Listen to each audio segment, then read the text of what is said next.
What's up, everyone? Welcome back to Jays Central, your home for everything Toronto Blue Jays. Before we dive into today's massive news, make sure you smash that like button right now. It really helps us bring you the best Blue Jays coverage out there. And drop a comment below telling me what you think about this situation. I want to hear from all of you. All right, let's get straight into it. We're talking about Framber Valdez, and yes, the Blue Jays are still very much in the mix for this guy. According to recent reports from some major baseball insiders, Toronto has maintained their interest in landing one of the last true impact arms available on the free agent market. This is huge news considering the Jays already made that monster 7-year, $210 million commitment to Dylan Cease earlier this offseason. Now, here's where things get really interesting. The Blue Jays actually sat down with Valdez and his representatives way back in early November during the general manager meetings. That meeting happened before the Cease signing was even finalized, which tells you something important. This front office has been aggressive all winter long. They're not messing around. They want to build a rotation that can compete with anybody in the American League, and clearly they believe Valdez could be a major piece of that puzzle. So what makes Framber Valdez such a coveted player at this stage of free agency? Well, let me break it down for you. When you look at the remaining free agent pitchers out there, Valdez stands alone at the top. Sure, there are other decent starters available, guys who could slot into the middle or back end of a rotation, but Valdez? This guy has legitimate ace potential. We're talking about a pitcher who finished in the top 10 for Cy Young voting 3 consecutive years from 2022 through 2024. That's not just good, that's elite territory. The left-hander showed exactly why he's so valuable during the first half of last season. Through 19 starts leading up to the All-Star break, Valdez was dealing, posting a 2.75 earned run average. Those are ace numbers, plain and simple. However, and this is important, the second half of the season was a completely different story. Over his final 12 starts, things fell apart somewhat, with his ERA ballooning to 5.20. That second-half struggle is definitely something teams are considering as they evaluate him. There was also that incident that got a lot of attention, the crossed-up situation with Houston's third-string catcher. Valdez threw a fastball that hit the catcher square in the chest, and initially, he didn't show much immediate concern. That drew criticism from some corners of the baseball world. Now, Astros officials came out publicly and said they didn't believe it was intentional, and the catcher himself tried to downplay the whole thing. But it was still a bad look that probably hasn't helped Valdez's market. If you're enjoying this breakdown, go ahead and hit that like button if you haven't already. It takes 2 seconds, and it makes a massive difference for the channel. Also, subscribe if you're new here because we're bringing you Blue Jays news every single day. So here's the reality. Valdez is entering the market coming off arguably his worst 2-month stretch in recent memory, and he's about to turn 32 years old. In the world of free agent starting pitchers, that age becomes a major factor. Teams are extremely hesitant to hand out 5-plus-year deals to pitchers in their 30s. The track record just isn't great. In fact, over the past decade, only 2 pitchers aged 32 or older have signed 5-year deals, Blake Snell and Jacob deGrom. That's it. Just 2 guys in 10 years. When a player is still unsigned this deep into February, it's usually not a positive sign for their market value. Teams have moved on. Money has been allocated elsewhere, and leverage shifts dramatically toward the clubs. For a younger player, maybe you could pivot to a short-term deal loaded with opt-outs, keeping your options flexible. But for someone Valdez's age, that's a much tougher sell. He needs to maximize his earnings now because this might be his last chance at a significant long-term contract. Now let's talk about Toronto's current rotation situation, because it's actually pretty fascinating. The Jays already have 6 legitimate starting pitchers on the roster. You've got the newly acquired Dylan Cease at the front, Kevin Gausman, who's been incredibly consistent, Trey Yesavich, who just completed his first full professional season, Shane Bieber, who's dealing with some elbow concerns, Cody Ponce coming back from Korea with a $30 million guarantee, and Jose Berrios rounding out the group. On paper, that's already a deep rotation. So why would they even consider adding Valdez? Well, depth is never a bad thing in baseball, especially with starting pitching. Bieber's elbow fatigue is a legitimate concern. Soft tissue issues with pitchers can linger or escalate quickly. Yesavich is talented but unproven over a full major league season, and he had some injury questions during his college career. Ponce is essentially a complete unknown quantity at the MLB level, even though the Jays clearly believe in him given that financial commitment. When you actually analyze the rotation closely, there are definitely some question marks beyond the top 3 or 4 guys. Comment below and let me know, should the Blue Jays go all in on Valdez or stick with what they have? I'm really curious what you all think about this.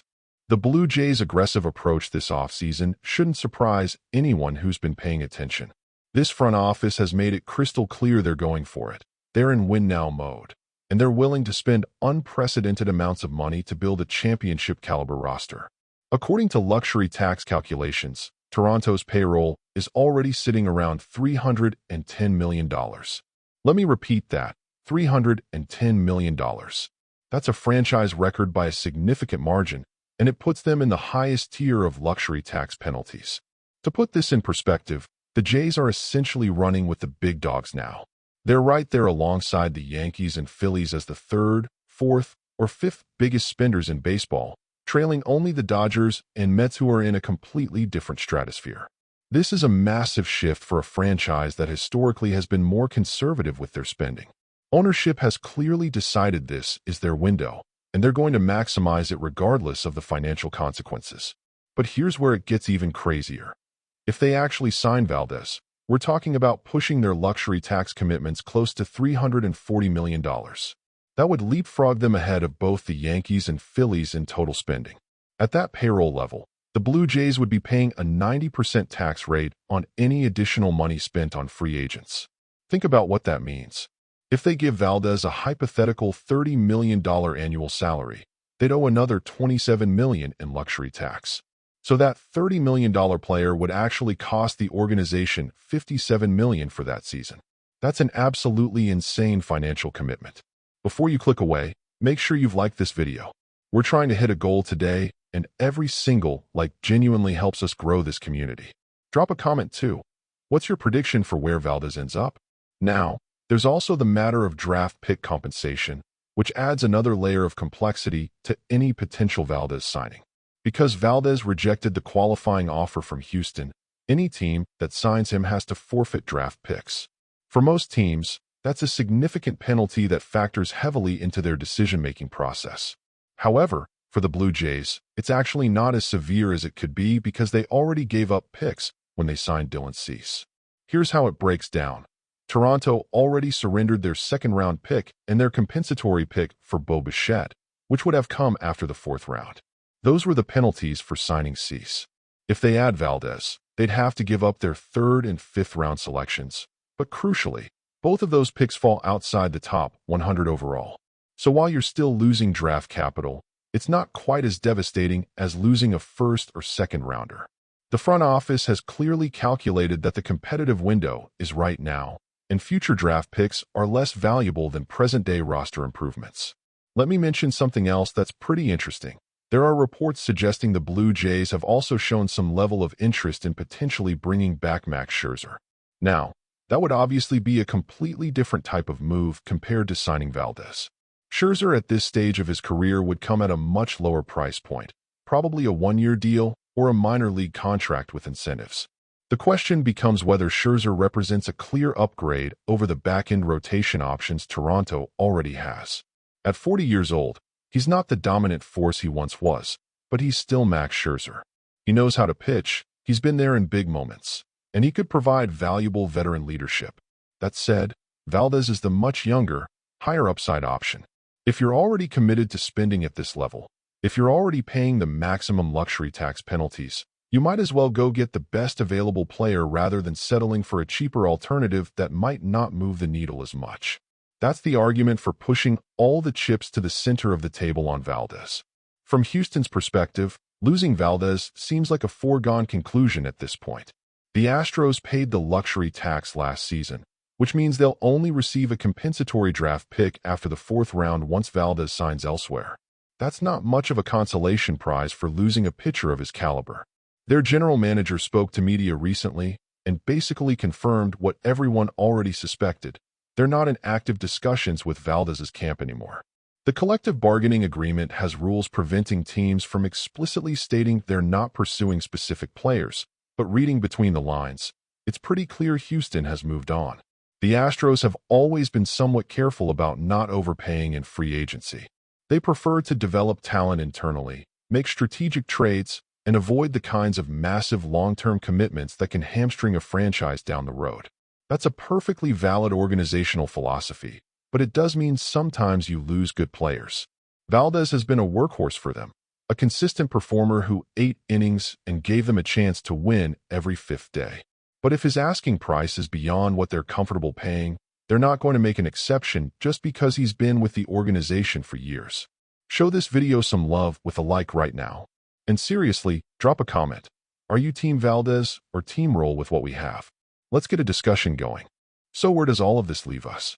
The Blue Jays are clearly still doing their homework on Framber Valdez, and the fact that we're hearing these reports in February suggests his market hasn't developed the way he and his agent probably hoped. When the offseason started, Valdez was widely considered one of the top 3 or 4 starting pitchers available. But as winter has dragged on, as teams have filled their rotation spots and allocated their budgets, the number of potential landing spots has dwindled significantly.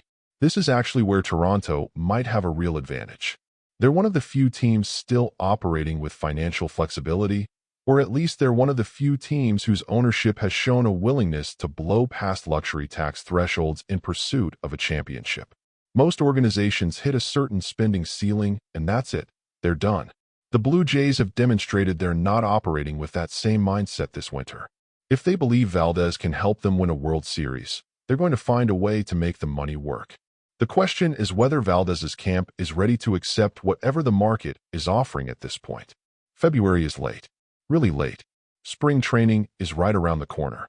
Players want to get settled with a team, start preparing for the season, build chemistry with their new organization.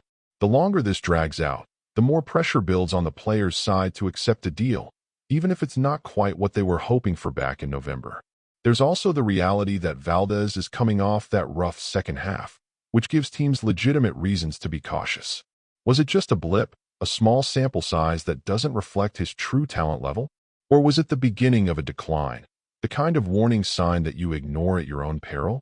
When you're talking about committing potentially $150 million or more to a pitcher entering his age 32 season, you better be absolutely sure about what you're getting. The Blue Jays front office isn't stupid. They've done their research. They've analyzed the data. They've talked to people around the league. If they're still circling back on Valdez this late in the game, it suggests they believe the rough finish was more anomaly than trend.